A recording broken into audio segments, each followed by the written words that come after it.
Well, what do you know? I'm still alive.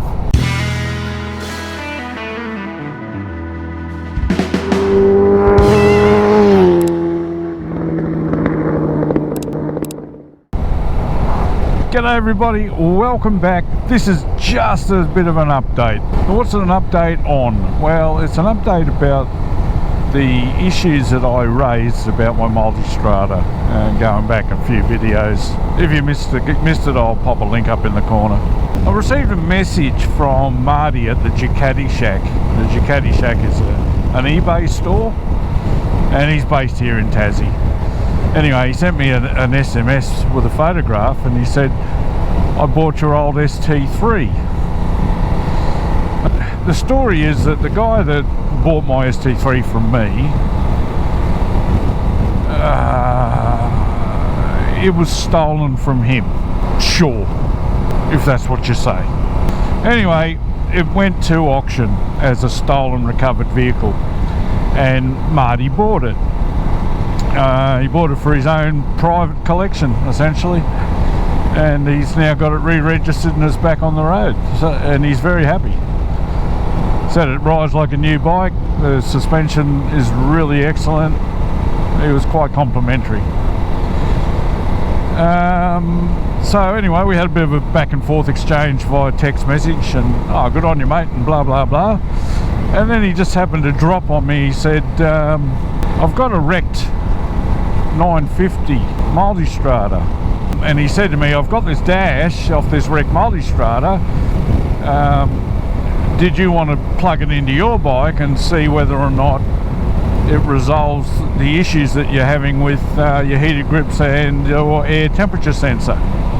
And I said, yeah, sure, why not? Yeah, I appreciate the offer. So I grabbed it off him. That's this thing here. It all looks exactly the same bloody plug on the back of it, etc.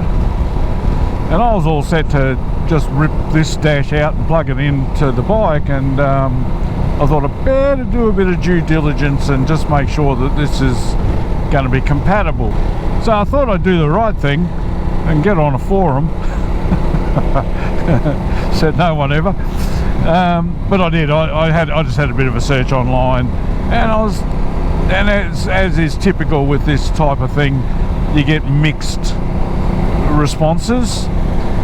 I thought I better dig a bit deeper and ask a few more questions about this. So I ended up ringing my mate Todd Patterson over in DUCATI Bunbury. I said, what do you reckon? And he said, don't do it, man. He said, you will give yourself a world of grief. I said, oh, okay, why? And he said, well, the first thing that it's going to do is go looking for an odometer reading. No, sorry, the first thing it's going to do is go looking for a key. So the key's programmed to the dash, which means that unless I got the key from Marty, I wouldn't be able to light the dash up. He said the first thing it's going to do then is go looking for an odometer reading, and the bike stores it in about 3 different places, I think he said. In the dash, in the ECU, and in the ABS module, I think. And he said it could artificially raise the kilometers on your bike. He said, and you could even get to you could even do it and then find that when you plug your dash back in, you can't light yours back up. He said in worst case scenario, you can lock out the ECU and have to have it sent to Italy. I went, okay, I think I'll give that a miss. So then I rang Hobart Motorcycles, who, you know, look after the servicing on this bike for me. And I spoke to Timmy there, who's their tech guru, and I said, what can you and can't you do? Is it possible to clear this other dash and reprogram it? He said, yes, it's possible, you can do it. He said, but I can't do it. He said, I don't have the accessibility. You'd have to take it to a DUCATI dealer. And they basically have to rewrite it. They have to, first of all, reprogram the keys to the dash, and then they have to essentially rewrite the dash. And he said, you know, I've got access to do a lot of things. He said I could probably do about 50% of it. He said, but I couldn't do certain parts of it that you would need, so you're better off just going to them. So I almost went down the path of calling the Ducati dealer just to get a gauge on what sort of money that might take, so I could sort of figure out whether or not it was worth it. And then I had a brainstorm, and I thought, whenever I can get the ambient temperature gauge on the dash to work, the heated grip works. Are they connected somehow within the dash itself, or is this just a wild coincidence? And I don't really believe in wild coincidences. So I rang Marty and I said to him, dude, have you got an ambient, did the ambient temperature sensor on that Multistrada you've got survive the crash? And he said, no, but I got hundreds of them. He flicked me one, this one here. So this one's out of a current model Super Sport. The same bloody part, exactly the same part. So I took that and I fitted it, and it has fixed everything. So I don't know if you can read that, but that's currently reading 8 degrees Celsius, which is our current temperature. And I've got the heated grips on, and they are toasty warm. So there must have been a failure of that sensor. Like I put an ohms meter across it, and sure, it wasn't exactly reading exactly the same as the replacement one that I put in. It was about a bit more than half an ohm higher resistance. But this one that's on the bike now, I put the ohms meter on and it went, I can't even remember what it was now, about 3.8 maybe ohms, and it just sort of went there, 3.86 or something like that. It just sort of went there. It counted up and then stopped at that figure, and then I'd remove my probes, put them back on, and it'd count back up and stop at that figure. This one, it just kept creeping. It wasn't stable, so there's definitely something not 100% right with it.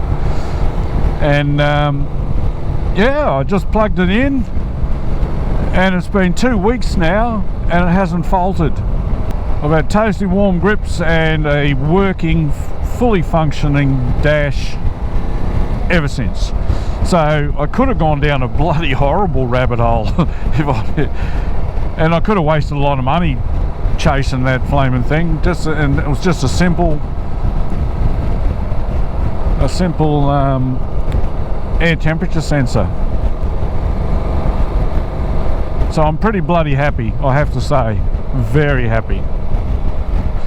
And I guess another bit of an update for those that missed it, because I didn't actually do a video on the XS1100, the final resolution on that XS1100 I was working on with the thing that kept jumping out of second gear. I did a short, a video short, rather than a full video, and I guess a lot of people must have missed it.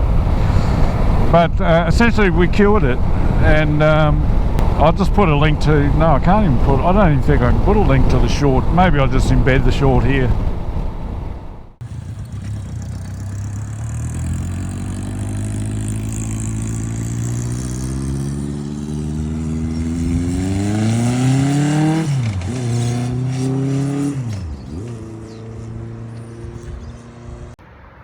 It shifts like a Russian tractor. No, it was, we finally got it sorted. So in the end, I had to replace the shifter fork, and that was the issue. Well, it wasn't the only issue, but it was an issue as a result of all of the jumping in and out of gear. It obviously bent that fork enough that it wasn't getting enough engagement. So shout out to Steptoe at the Barefoot Garage for sending me down another one, and Michael is a very happy boy, and so am I. catch you later. But anyway, it's a nice crisp Sunday afternoon. What's the time? It's 2:23. Temperature's gone up to 9 degrees Celsius. So I'm going to sign off. Thanks for tuning in. I'll see you next time on Andy's Motorcycle Obsessions. Bye for now.